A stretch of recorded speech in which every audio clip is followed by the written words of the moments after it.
नमस्कार। सीजेपी का प्रोटेस्ट हुआ था तो अभिजीत दीपके जो इसका चेहरा बने हुए थे, अभिजीत दीपके का एक बड़ा दिलचस्प प्रकरण मैं आज आपको सुनाने जा रहा हूं। वैसे तो आज वो रूबिका लियाकत के साथ उलझे हुए हैं सोशल मीडिया पर कि रूबिका लियाकत ने जो वो पाठशाला वगैरह कुछ करती हैं, कुछ लिखती हैं, उसमें कोई शब्द शिक्षा शायद उन्होंने ठीक तरीके से नहीं लिखा, तो उसे लेकर उसने कुछ कमेंट किया। पूरा वामपंथी है नंबर 1 का, और ढूंढ ढूंढ कर जो राष्ट्रवादी हैं, जो इस देश के भले की बात करते हैं, उनके ऊपर कमेंट भी कर रहा है एक ट्रोल की तरह। वो प्रकरण अलग है, लेकिन एक प्रकरण पिछले 2-3 दिनों से प्रकाश में आया है, हो सकता है आप सब लोग इससे वाकिफ भी हों। अभिजीत दीपके ने आज एक ट्वीट किया, और वो ट्वीट था जो आज रांची में आप सब जानते हैं कि छात्र वहां पर जो सरकारी नौकरियों में धांधलेबाजी हो रही है झारखंड में, उसे लेकर लंबे समय से आंदोलनरत हैं, और वहां पर बहुत सारे मीडिया पर्संस गए हुए हैं उनको कवर करने के लिए। आज अभिजीत दीपके ने एक ट्वीट किया कि more power to you guys, यानी कि जो वहां के छात्र हैं जो आंदोलन कर रहे हैं कि आपको हमारा समर्थन है। लेकिन ये वहां पर गया नहीं भाई, जाएगा कैसे, बेचारे को टाइफाइड हो गया है, और जब से जंतर मंतर वाला प्रोटेस्ट खत्म हुआ है तब से वो टाइफाइड में ही पड़ा हुआ है। अब डॉक्टर्स ने उसे सलाह दी है कि खूब सारी केक खाओ और केक के साथ कोक पियो, डाइट कोक, तो आपकी सेहत ठीक हो जाएगी और आप जल्दी ही सही हो जाएंगे। यही नहीं, एक सभ्य नागरिक की तरह वो पुलिस वालों को भी धमका रहा है। क्यों? क्योंकि महाराष्ट्र में संभाजी नगर में, पुणे में जहां वो रहता है, वहां पर कोई शिवसेना के नेता हैं, एक नाथ शिंदे वाले गुट के, उनके साथ उनके पापा की ठीक ठाक है।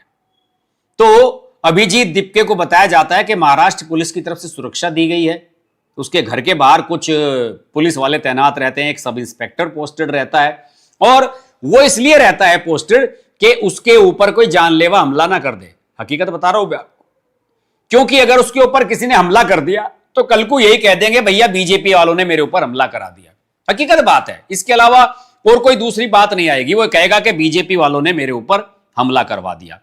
और एक तरीके से जो सुरक्षा उसे दी गई है, एक स्टेट लेवल का जो मंत्री होता है ना, इस प्रकार की उसको सुरक्षा दी गई। एक वीडियो उसका बड़ा वायरल हुआ था पिछले दिनों, जिसमें वो फोन पर किसी शीर्ष अधिकारी से, पुलिस अधिकारी के बात कर रहा है, जैसे कि पुलिस कप्तान वगैरह से, और कह रहा है कि यार आपने कैसा पुलिस वाला मेरे घर पे तैनात कर रखा है।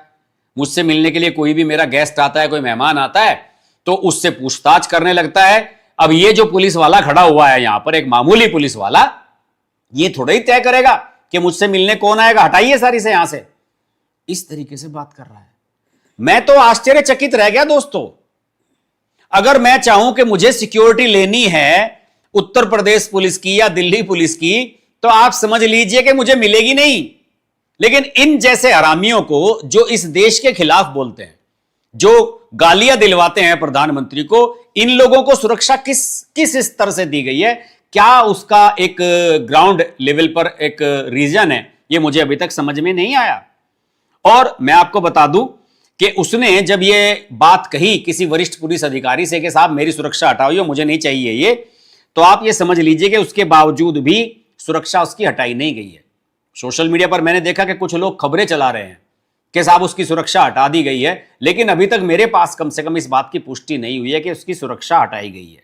और पुलिस के अफसरों की जो एसोसिएशन है, जो पुलिस सिपाहियों की और सब इंस्पेक्टर्स की जो एसोसिएशन होती है, उसने सख्त ऐतराज जताया है। उन सब लोगों का यह कहना है कि साहब ये हमारी क्यों बेइज्जती करवा रहे हो, ये 2 कौड़ी का आदमी हमको डांट रहा है, धमका रहा है और इतनी बेइज्जती कर रहा है, हम इसकी सुरक्षा क्यों करें। लेकिन साहब इस देश में जहां पर बीजेपी की सरकार है, वहां सारे नियम कायदे फॉलो किए जाते हैं।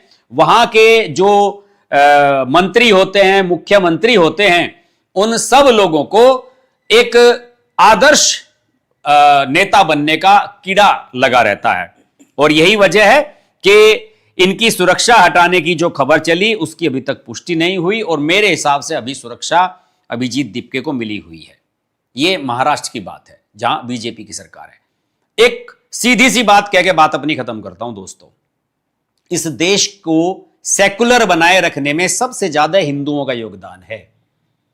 इस देश में हिंदू मेजोरिटी में है, इसलिए यह देश सेकुलर है। पाकिस्तान में मुसलमान मेजोरिटी में है, इस्लामिक कंट्री है, ईरान इस्लामिक कंट्री है। 57 देश ऐसे हैं जो इस्लामिक कंट्री हैं इस दुनिया में।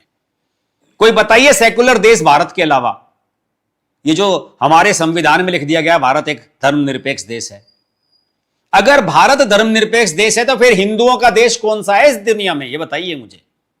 और मैं आपको बता रहा हूं, आज हिंदू ज्यादा हैं तो ये सहिष्णु हैं, सारी चीज सुन लेते हैं, अपने देवी देवताओं का अपमान भी सुन लेते हैं।